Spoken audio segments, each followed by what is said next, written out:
Hi everyone, welcome back to my channel Achieving Alpha. And from today onwards, we are starting a new initiative, that is, we'll have a post market analysis report for each day. And we'll start with today, that is 17th March 2021.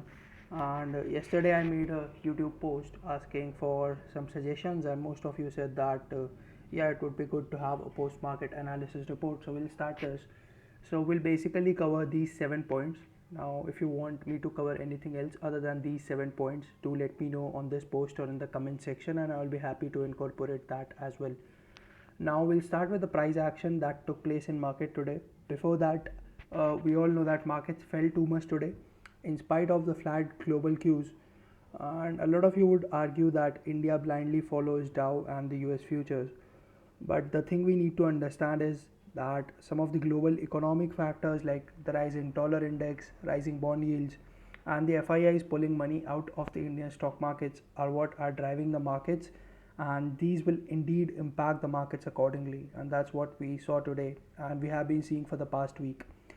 In addition to that, the surge in the COVID 19 cases in India has also led to this impact and created an overall negative sentiment. So, according to my personal experiences, Wednesdays or the day before weekly expiry is usually volatile, and that was another factor which led to the fall today. So, let's have a look at the Nifty chart on a daily time frame. So, on a daily time frame, you will see that Nifty has just closed above its 50-day exponential moving average, and it has closed below its 20-day exponential moving average. So the next immediate support would be somewhere around 14650, which happens to be the 50-day exponential moving average. If it breaks that, then according to the option chain and according to price action and even a psychological support, 14500 happens to be a very strong support. And even if it breaks that, then eventually we'll see 14200 and then 14000 if 14200 also doesn't sustain. So that was about Nifty. Let's have a look at Bank Nifty before we go to the intraday chart. Bank Nifty, you will see that it has just managed to take support from the 50-day exponential moving average. But as I mentioned that once Bank Nifty closes below 35,000, which was a very important support, we will eventually see 33,000 sooner or later. And I still hold on to my words that 33,000 might be visible, because after 35,000 there is no strong support which Bank Nifty has. And you can see that Bank Nifty had rallied straight in one single line, and this is usually not the case. So it goes up, it retraces, and then it again goes up. That is a healthy growth. But in this case, it was just one-sided rally, and which will not sustain for a long time. And that's what we saw, that Bank Nifty has been giving up from the top every single day. Now let's have a look at the intraday charts. And first of all, let's have a look at Nifty. So Nifty opened gap up, slight gap up, and then you can see that the selling pressure continued. Now this one particular candle was more of a stop loss hunting move rather than an upside, and I'm sure that after looking at this candle, many people have gone long, and after that this was basically a fake breakout, and you can see what one-sided fall has it given after that. And these are the important levels in Nifty. So we have a crucial resistance of about 15,000. After that we have 14,825 as another resistance, and then another important level is 14,782, and another one is 14,700. But Nifty closing below 14,750 is a weaker sign, because 14,750 was a very important support according to price action. But since Nifty has closed below that, we can expect that Nifty can remain even weak in days to come. Talking about Bank Nifty, so Bank Nifty again, we saw that it opened up gap up, and the first candle had an open equals high, so that clearly demonstrated the kind of selling pressure since the opening bell. And you can see that Bank Nifty fell a bit, and again this particular candle, similar to Nifty, was much of a stop loss hunting move and a fake breakout. And you can see that after that it has been a one-sided fall in Bank Nifty, and this particular candle demonstrates the kind of selling pressure that the market had witnessed in the last minutes. Also, if you have been following my particular strategy, so the 50 EMA Bank Nifty strategy, you can find it in one of my videos. You will have noticed that if you had followed that, you would have made money, and you can see that consistently you would have made money on a daily basis if you are following that strategy. So do check that out, it might be helpful for you. And yeah, why did markets fell? So I mentioned the three factors at the beginning of this video, and I will still stick to what I said in this particular video. So I made a video on 10 reasons why the markets could fall from here, and those 10 factors more or less included some of the economic factors that we are witnessing and that are coming into play as of now. So you can have a look at that as well. Let's try to analyze the global cues, and okay, before that, let's try to talk about the option chain for the current week and the current month. So this is the option chain for tomorrow's expiry, which is 18th March of expiry. Now here you will see that at 34,000 there is a strong put writing, but again some people have unwinded their positions from here. So 34,000 might be the another important support for tomorrow's expiry, but if that breaks, then eventually you can see that the only highest OI on the put side is at 33,500 and then eventually at 33,000. 33,000 should not break, although we might test it tomorrow, but it should hold. At least it should hold. If the global cues support, then we should hold 33,000. Talking about the call side, so you can see that now this has a high and high call writing on every single psychological level. So you will see that on around levels, that is on 34,500 we have good call writing, on 35,000 we have again good call writing, and then you can see on each multiples of 500 there is a heavy call writing. So these are going to be very important resistances now for Bank Nifty, starting with 34,500, then eventually 35,000, 35,500, and then eventually 36,000 happens to be a really big resistance now. Let's talk about Nifty. So Nifty, you will see that in Nifty you can see that 14,800 again there has been a heavy call writing, and then again at each multiple of 100. Now these are the important resistances which will be harder for Nifty to break. Talking on the put side, so as I mentioned that 14,500 happens to be a very important psychological support, and even according to the option chain you can see that there are close to about 23 lakh contracts which have been written here. So you can see that this might act as a good support for Nifty as of now. So again, according to the option chain, 14,500 should sustain tomorrow, but a lot depends on the global cues, and there is also a meeting by the US Fed today. So a lot depends on the outcome of that meeting as well, and that will decide how the US markets turn up, and similarly it will be affecting the Indian markets and the global markets as well. This was regarding the option chain for the current week. Let's talk about the month, that is the monthly expiry of March. And again, for the monthly expiry, you will see that we have the highest OI on 14,500. So people are optimistic that Nifty will be able to hold 14,500.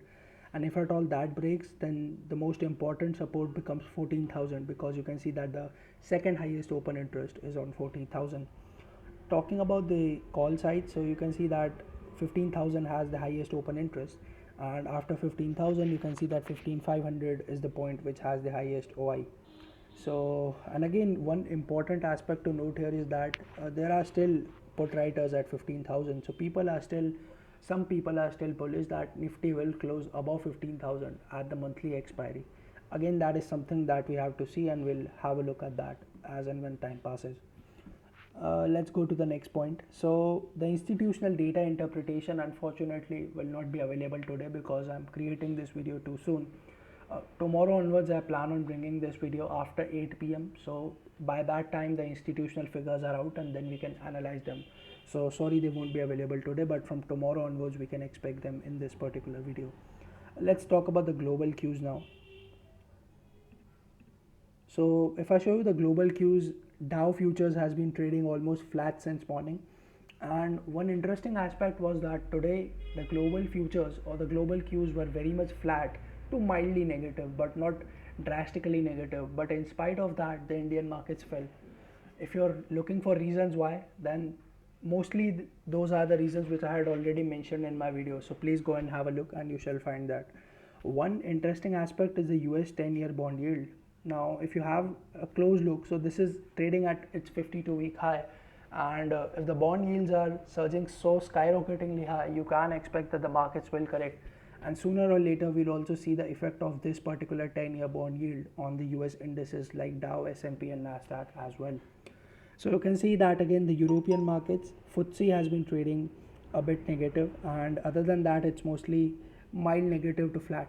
But again, the 10-year bond yields are surging day by day, and that is the most important concern for the global markets as of now. That was about the global indices. And if I talk about the Asian markets, so you will see that Hang Seng is almost trading flat to mild negative. Nikkei has been also trading flat to mild negative. So again, this becomes important. In spite of flat global cues, we fell drastically today, and the reasons are again the same. Okay, let's go to the fifth point. The important levels I shared with you on these charts anyway, so you can take a close look and note them in case it helps you for Nifty and for Bank Nifty. The next point is the possibilities and the game plan ahead. So as mentioned, Nifty has closed below 14,750, which makes it weaker, and now the bears might get active, and now we might see some selling at least up till 14,500, and after that we might see a retracel or a pullback. So we shall wait and watch for this, but eventually now we can assume that the market has become a sell on rise market. Earlier it was a buy on dips market, but now the bears have been active and now it has become a sell on rise market. So we shall take care and act accordingly. So yes, the trend has become bearish, at least in the short term. And again, Bank Nifty I mentioned can test 33,000 from here on, so you should not be surprised about that. And yeah, talking about the last point, any long-term investment opportunities. So for those of you who are long-term investors and value investors watching this particular video, so I have one stock for you. We'll try to pick up one stock each day, especially when the market falls. Sometimes we might get some stock, sometimes we might not. So for today, my pick is Jubilant FoodWorks. So if I show you the chart, so you will see that the stock has been falling since the last 7 to 8 trading sessions, and it has closed below the 50 EMA today, which is sort of a bearish sign. But as a stock, Jubilant FoodWorks is really great, and if you have ever been to Domino's in India, you might relate with this particular company. Let's talk about it. So yeah, let's talk about some of the other things after that as well, but let's first look at this particular stock. So again, it has been a great stock. In today's trading session, it fell about 2.5%. In 1 month, the stock is almost trading flat and giving you a returns of about 2%. In 1 year, the stock has given you great returns of about 116%.